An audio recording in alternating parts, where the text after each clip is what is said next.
Breaking చూస్తున్నాం. ఉపరాష్ట్రపతి ఎన్నిక ఫలితాలు ప్రకటించేశారు. భారత నూతన ఉపరాష్ట్రపతిగా సిపి రాధాకృష్ణన్ ప్రస్తుతం ఎన్నికయ్యారు. దానికి సంబంధించిన అప్డేట్ అందుతూ ఉంది. ఏదైతే కౌంటింగ్ ప్రక్రియ వాళ్ళ సాయంత్రం 6 గంటల తర్వాత ప్రారంభమైందో దానికి సంబంధించిన అప్డేట్ ని మనం చూస్తూ ఉన్నాం. భారత ఉపరాష్ట్రపతిగా ప్రస్తుతం సిపి రాధాకృష్ణన్ ఎన్నికయ్యారు.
రైట్, ప్రస్తుతం భారత ఉపరాష్ట్రపతిగా సిపి రాధాకృష్ణన్ ఎన్నికయ్యారు. ఇవాళ సాయంత్రం 6 గంటల తర్వాత కూడా ప్రస్తుతం మనం చూసుకుంటే కౌంటింగ్ కూడా స్టార్ట్ చేయడం జరిగింది. పోలింగ్కి సంబంధించి ఉపరాష్ట్రపతి ఎన్నికల్లో ఎన్డీఏ అభ్యర్థి రాధాకృష్ణన్ విజయం సాధించారు.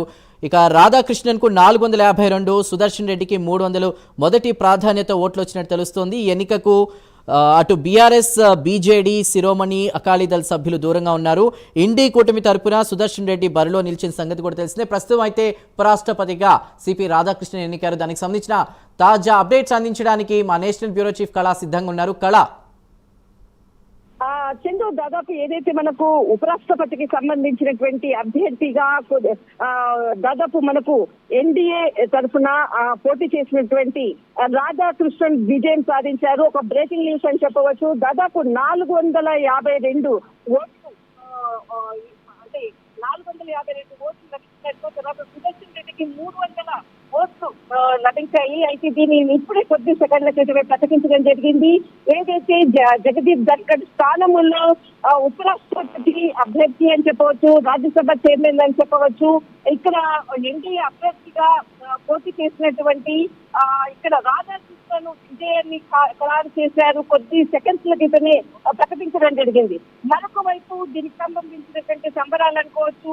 ఎన్డీఏ చాలా ఇక్కడ అందరూ కేంద్ర మంత్రుల సమక్షంలో కూడా 8 గంటలకు మనకు ప్రహ్లాద్ జోషి నివాసములో ఎన్డీఏ వేడుకలకు సిద్ధమైంది. దాదాపు కొద్ది సెకండ్లలో అక్కడికి అందరూ కేంద్ర మంత్రులు కూడా ఇక్కడికి చేరుకోనున్నారు. ముఖ్యంగా అంటే ఇది ముందే ఎక్స్పెక్టేషన్ చేశారు కాబట్టి దీనికి సంబంధించినటువంటి ఏదైతే ఏర్పాట్లు అని చెప్పొచ్చు, దాదాపు 3 గంటల నుంచి కూడా దీనికి సంబంధించినటువంటి పూర్తి ఏర్పాట్లను కూడా ప్రారంభించారు. మొత్తం మీద మాత్రం అనుకున్నట్లు కానీ అందరూ ఎప్పటికైనా ముందు నుంచి కూడా ఇదే విషయాన్ని చెప్తున్నారు. ఖచ్చితంగా ఎన్డీఏ అభ్యర్థి విజయం సాధిస్తారు అంటూ కూడా. అదే విధంగా ఇక్కడ 452 ఓట్లతో ఇక్కడ విజయం సాధించినటువంటి ఇక్కడ ప్రకటించడం జరిగింది. ఇక్కడ సుదర్శన్ రెడ్డికి 300 ఓట్లు. కానీ ఇంకొకటి మనకు ఒక బ్రేకింగ్ న్యూస్ అని చెప్పవచ్చు చందు. దాదాపు వైఎస్ఆర్సీపీకి సంబంధించినటువంటి ఒక క్రాస్ ఓటింగ్ జరిగినట్లు కూడా సమాచారం అందుతుంది. ఇది ఒక బ్రేకింగ్ న్యూస్. మనకి ఇంకా పూర్తి సమాచారం రావడానికి మాత్రం మనకి కొంత సమయం పడుతుంది. అయితే వైఎస్ఆర్సీపీకి సంబంధించినటువంటి క్రాస్ ఓటింగ్ జరిగింది 1 or 2 అన్నటువంటిది ఒక కీలకమైనటువంటి బ్రేకింగ్ న్యూస్ అని చెప్పవచ్చు చందు. కళ, అయితే దీనికి సంబంధించి చూస్తే కనుక ఎవరైతే ఎన్డీఏ అభ్యర్థి ఉన్నారో ఉపరాష్ట్రపతికి ఎన్నికారో రాధాకృష్ణన్కు 452, సుదర్శన్ రెడ్డికి మొదటి ప్రాధాన్యత ఓట్లు 300 వచ్చాయి. అంటే 150 to 152 డిఫరెన్స్ ఉంది. సో ఎవరైతే బీఆర్ఎస్, బీజేడీ, శిరోమణి అకాలీదళ్ సభ్యులు దూరంగా ఉన్నారో వాళ్ళకి సంబంధించి బయట జరుగుతున్నటువంటి వ్యాఖ్యలు, ప్రచారం ఏంటి? అదేవిధంగా ఇప్పుడు ఇండీ కూటమి ఎవరైతే ఉన్నారో వాళ్ళు దీనికి సంబంధించి ఏమైనా వ్యాఖ్యలు చేశారా? ఏమైనా అప్డేట్ ఉందా, తాజా అప్డేట్? ఇప్పుడు మన కొద్దిసేపటి క్రితం ఏదైతే ఇక్కడ బీఆర్ఎస్ కి సంబంధించినటువంటిది కేంద్ర మంత్రి గత కొన్ని రోజుల క్రితం చేసినటువంటి కామెంట్స్ కి అనుగుణంగానే మేము ఇక్కడ ఏదైతే ఉపరాష్ట్రపతి ఓటింగ్ లో పాల్గొనటం లేదు అంటూ కూడా ఒక బీఆర్ఎస్ ఎంపీ నిన్న చేసినటువంటి వ్యాఖ్యలు ఒకవైపు, మరొక వైపు అటు ఇండియా కూటమి కూడా ఎందుకు చేయలేదన్న దానికి కూడా ఆయన వెంటనే ఆన్సర్ కూడా ఇవ్వడం జరిగింది. ఇండియా కూటమి అంటే కాంగ్రెస్ పాలన తెలంగాణలో ఉంది కాబట్టి మేము అందుకే ఇక్కడ ఓటింగ్ లో పాల్గొనట్లేదు అన్నటువంటిది ఒకవైపు. అయితే మరొకటి ఇక్కడ నవీన్ పట్నాయక్ కూడా ఈ ఉపరాష్ట్రపతి ఎన్నికల పోలింగ్ లో కూడా దూరంగా ఉన్నారు. ఒకరు పంజాబ్ కి సంబంధించినటువంటి ఇప్పుడు విపత్కర పరిస్థితులు అక్కడ ఎదుర్కొంటున్నటువంటి పరిస్థితి, దీనికి అనుగుణంగానే అక్కడ ఈ ఉపరాష్ట్రపతి ఎన్నికలకు వాళ్ళు ఇక్కడ దూరంగా ఉండడం అన్నది ఇక్కడ కీలకమైనటువంటిది.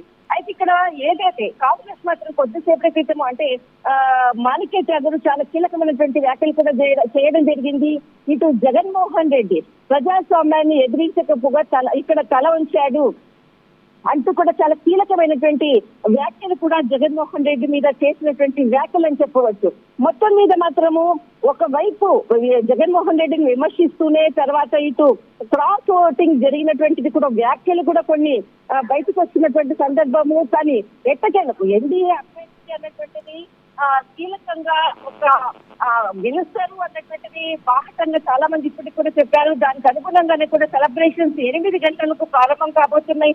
అందరు కేంద్ర మంత్రులందరూ కూడా ప్రహ్లాద్ జోషి గారు కేంద్ర మినిస్టర్ ఇక్కడ ప్రహ్లాద్ జోషి ఇంటికి కూడా చేరుకోబోతున్నారు. కొద్దిసేపట్లో అందరూ కూడా చాలా అంటే ఇక్కడ ఎవరైతే ఉపరాష్ట్రపతిగా ఎన్నుకున్నటువంటి అభ్యర్థి ఇక్కడ మనకు రాధాకృష్ణన్ కూడా ఈ ప్లేస్ కూడా రాబోతున్నారు. అయితే ముఖ్యంగా దీనికి సంబంధించినది అందరూ ఎక్స్పెక్ట్ చేసిన విధంగానే ఇక్కడ ఉపరాష్ట్రపతి రాధాకృష్ణ ఎన్నికవ్వడం అన్నది ఇక్కడ కీలకమైనటువంటి అప్డేట్స్.